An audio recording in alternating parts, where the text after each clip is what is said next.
여러분 안녕하세요. 오늘 우리가 깊이 파헤쳐 볼 이야기는요. 한 남자의 궁극적인 희생이 어떻게 복음의 핵심을 완벽하게 보여주는가에 대한 아주 감동적인 서사입니다. 말씀을 마음에 새기는 이 시간, 이기적이었던 옛사람을 벗어던지고 누군가를 위해 기꺼이 자신을 내던지는 희생적인 새 사람으로 거듭나는 구속사의 절정으로 지금 바로 함께 들어가 보겠습니다. 이제 나를 이 아이 대신 종으로 삼아주시고 이 아이는 형들과 함께 돌려보내 주십시오. 여러분, 이 절박한 외침을 한번 들어보실래요?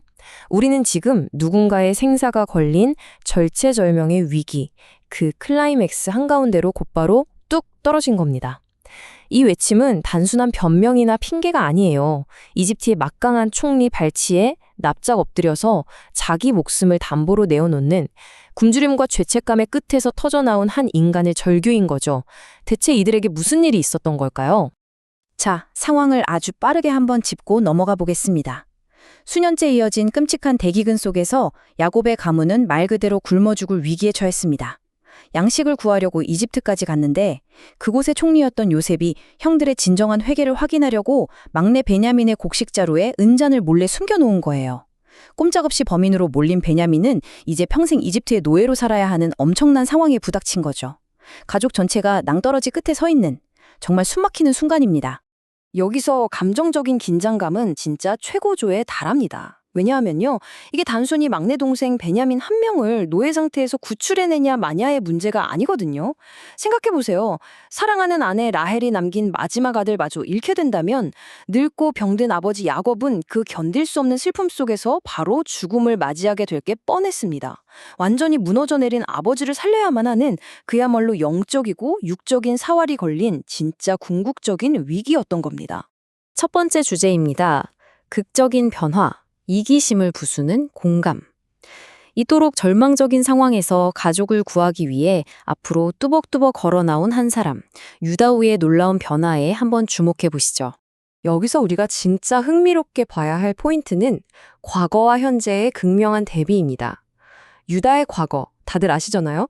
아버지가 요셉만 이뻐한다고 질투에 눈이 멀어서 자기 친동생을 이집트 노예로 팔아넘기자고 주도했던 아주 이기적이고 폭력적인 사람이었어요. 하지만 지금은 완전히 다릅니다. 그는 며느리 다말과 관련된 사건을 겪으면서 자기 내면에 아주 수치스러운 밑바닥을 직면해야 했고 그 오랜 고난과 기근을 거치며 그 완악했던 자아가 완전히 산산조각이 났거든요. 하나님께서 그 고난을 통해 유다의 고집스러운 자아를 완전히 녹여버리신 거죠. 우리는 이 놀라운 내면의 변화를 역지사지라는 단어로 요약할 수 있습니다. 정말 타인의 신발을 신어보는 거죠. 아버지가 동생들만 편애한다고 똘똘 뭉쳐있던 그 질투 덩어리 유다가 이제는 베냐민을 잃고 겪게 될 아버지의 그 찢어지는 고통을 마치 자기 심장이 찢어지는 것처럼 느끼게 된 거예요. 타인의 아픔을 뼈저리게 공감하는 사람으로 완전히 새롭게 빚어진 겁니다.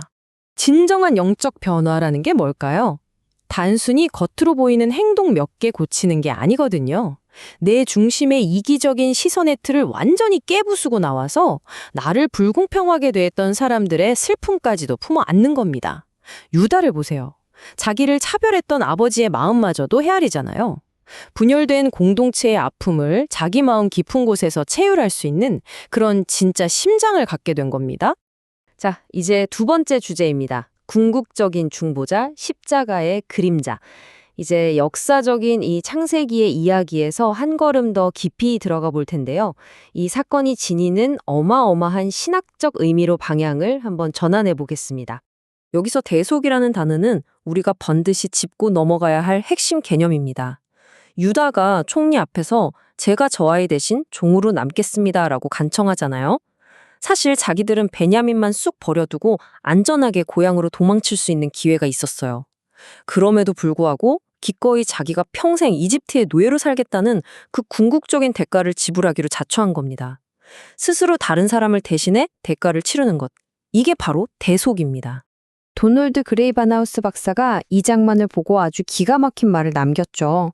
여기에 참된 사랑의 웅변이 있었습니다. 하나님 앞에서 온전히 책임을 지려낸 야곱과 베냐민만을 생각한 그 사랑은 요셉의 마음을 완전히 녹였습니다. 그 무섭게 형들을 시험하던 이집트 총리 요셉의 차가운 얼음장 같은 마음을 무너뜨린 건 무슨 대단한 논리나 변명이 아니었어요. 자기 기득권을 통째로 버리고 동생의 아픔 속으로 걸어 들어간 유다의 이 엄청나게 취약하고 열정적인 희생, 바로 이것이 산산조각 났던 가문을 화해로 이끌어낸 유일한 마스터키였던 겁니다. 기가 막히죠? 그리고 이건 우리 신앙의 심장부를 너무나도 완벽하게 보여줍니다. 이 완벽한 평행선을 한번 보세요.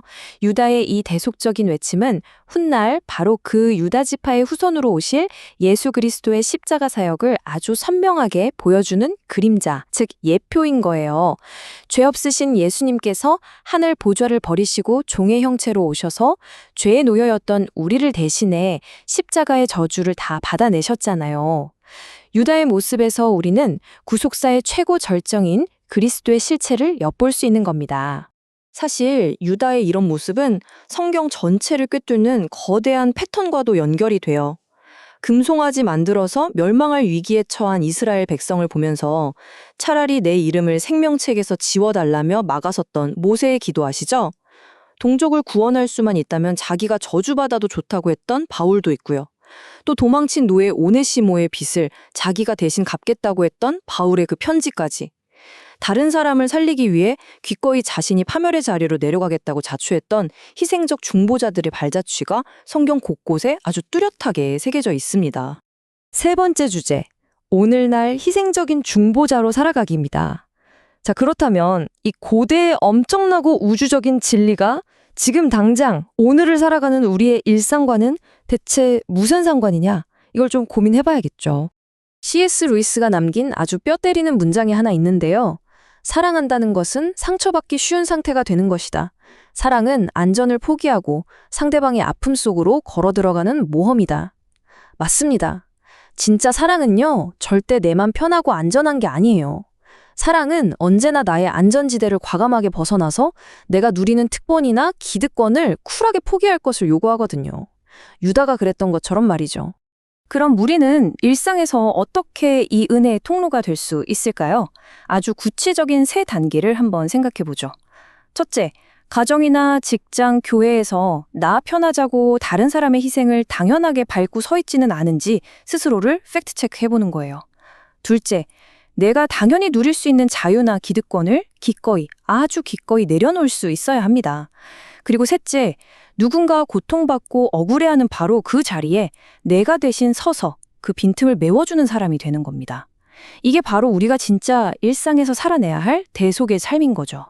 혹시 지금 속으로 아이고 내 과거가 어떤데 난 성격이 이기적이라 이런 삶은 절대 못 살아 하시는 분 계신가요?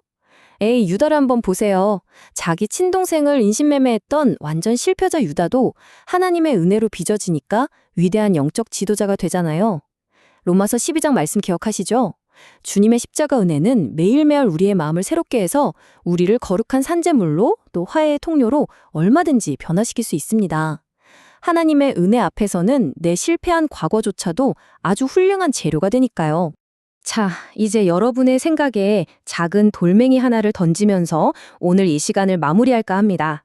갈등이 있는 여러분의 가정, 상처받은 동료들이 있는 일터, 혹시라도 분열된 우리 공동체 속에서 여러분이 한 걸음 딱 앞으로 걸어 나와 제가 대신 그 책임을 지겠습니다 라고 직접 나서야 할 곳은 과연 어디일까요? 오늘 하루 우리를 위해 완벽한 대속제물이 되어주신 주님의 그 끈질긴 은혜를 힘입어서 누군가를 위해 기꺼이 나의 삶을 던지는 진정한 중보자로 우뚝 서시기를 응원합니다.